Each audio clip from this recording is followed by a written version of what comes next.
Terance Mann was probably another guy who, for a good chunk of the season, should have been playing more. It sounds like they're going to lean on him a lot more this year. He's also been reportedly a sticking point in James Harden trade talks, which is speak to how much he means.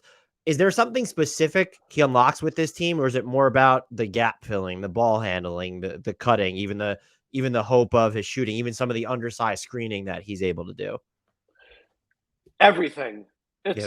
I would just classify it as literally everything. He, more than anyone else, has probably been the perfect role guy alongside Kawhi and PG because he fits into everything they try to do. If they want to run small pick and rolls, he excels at it as the screener and the short roll decision maker. Terance called himself one of the best in the league at it. And I don't think that's too crazy. He's very good in that position. He's very good as a catch and shoot 3-point guy. 38% 3-point shooter for his career. Last year he was almost 39. You look at him alongside the two stars, he does everything that I'm not going to say that they won't do, but you don't really ask stars to do. Like he excels at slot cuts. He excels as a screener. He excels crashing the glass. Very good one-on-one point of attack defender. Good as a rebounder to where it's not just on the stars to do it. He does everything they ask of him, and he should have played a lot more than he did last season. Ty's admitted as much that he failed by not playing Terance more. The team wants Terance to play more. Obviously, as you mentioned, he's been a no-go in James Harden trade negotiations, and I'd heard that even back in June that he's off the table. It was just something that they were just not going to entertain. He's still extension eligible for about another week, I believe. Which is hysterical just because this is the first year his other extension kicks in. I just find that funny.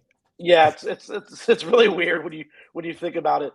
But he's got 2 years left, and they could extend him for I think like 356 or something like that. So, look, I asked Terance point blank on the record at Media Day if he'd be interested in an extension, and he said, or if his representatives and the Clippers have held talks, he says not that he knows of. Then I asked him, would you be open to staying? He said point blank, I've been here for 5 years, or I've been here for my entire career. Of course I would be open to staying. Like, he wants to stay. He likes LA. He likes the organization. He likes the team. He likes the teammates. It's up to the team to use him in a better capacity. And, maybe he turns down an extension and, plays it out to see what he can get. But, he is going to be 27 or actually he's 27 today. As we're recording this, he just turned 27. Happy birthday, T-Man. Yeah, so, I think people think he's younger than he is, but he is 27, and he'll be going on 29 by the time, this current deal ends.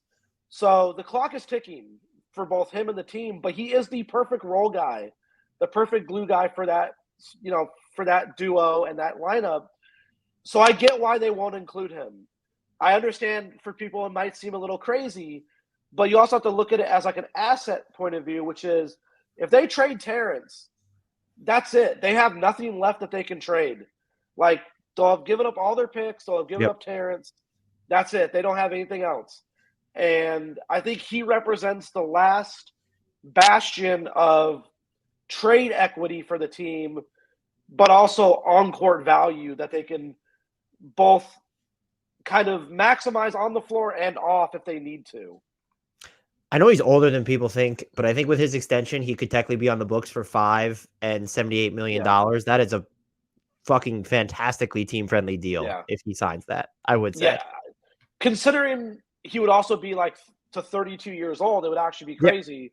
Yeah. And I think it's a no-brainer for the Clippers to offer him that extension.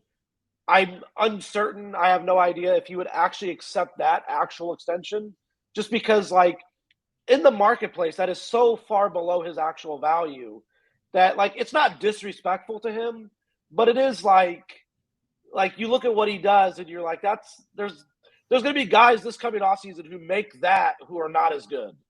Yeah, for sure. I have some other rotation questions, but looking specifically at these three, where it feels Terance Mann, Paul George, Kawhi Leonard, how do you want to see them flesh out the lineups around them? We know how they might start. Will be a lot of, there will be one big on the court, Plumlee or Zubac with them at all times. Do you see it be maybe more of a combo big where Robert Covington is in there?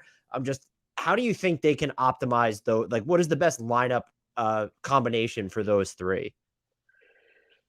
So they experimented with long ball last year, and in the conversations with them, they believe the reason it didn't go so well was quite simply just because Kawhi and PG were hurt. And Ty's told me that, when those two are healthy, it makes their lives easier, but when they go smaller, it's not as much of a detriment. And they need those two to be healthy. And if you put Terance with them, you kind of have the makings of, you can go so many routes that it really does give you greater lineup flexibility.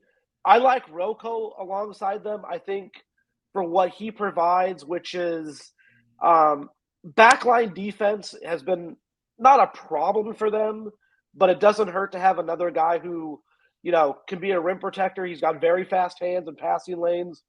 There was a play yesterday in the preseason game where he read a pass right in front of him that was actually, it was such a fast reaction that when he moved his hand and the ball hit his hand, it's the loudest I've ever heard a ball hit a hand that actually didn't swat at the ball. He just put his hand there and it was so loud. And that's just how fast he is. And I think Rocco has to play more. But Zoo's going to be the guy who anchors the defense for them alongside the stars just because he is so unselfish. And with Zoo, they have maximized their value with him, especially around the stars.